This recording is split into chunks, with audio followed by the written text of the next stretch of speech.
यहाँ हम सरगम सर सरगम and team channel के माध्यम से आज हारमोनियम पर गाने और बजाने के लिए बताएंगे कन्यादान गीत।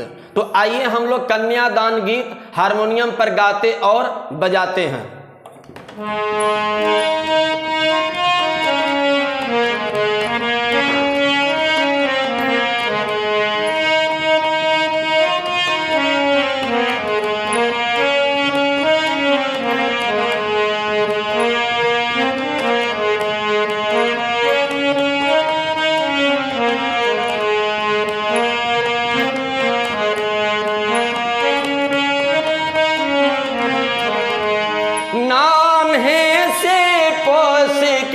से आन कैलाई पापा नान है से पोस के से आन कैलाए पापा शंख पनिया ढार के बीरान कैलाए भैया शंख पनिया ढार के बीरान कैलाए भैया।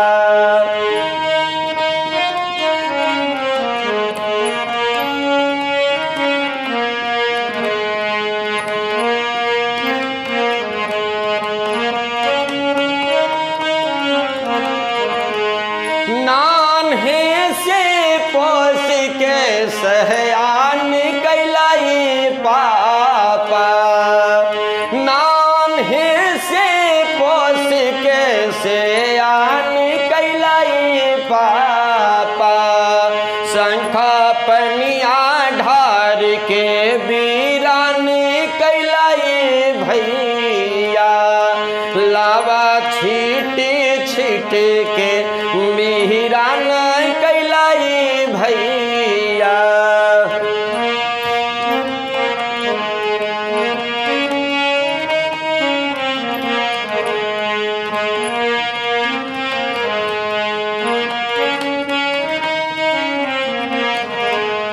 पियारी पेन्हा के कन्या दान कैलाई पापा पियारी पेन्हा के कन्या दान कैलाई पापा शंख पनिया ढार के बीरान कैलाई भैया लावा छीट छीट के बीरान कैलाई भैया।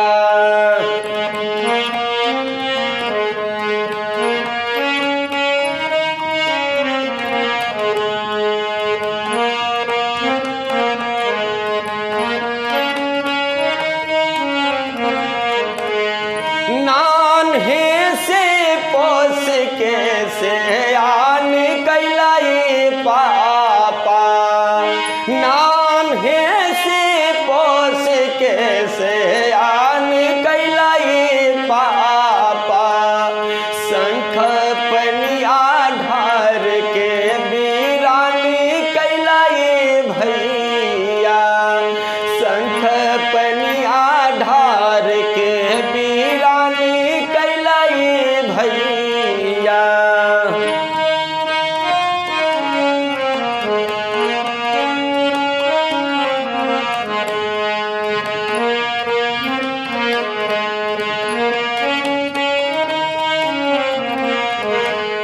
नान है से पोस के से आन कैलाई पापा नान है से पोस के से आन कैलाई पापा शंख पनिया ढार के बीरान कैलाई भैया लावा छीट छीट के बीरान कैलाई भैया।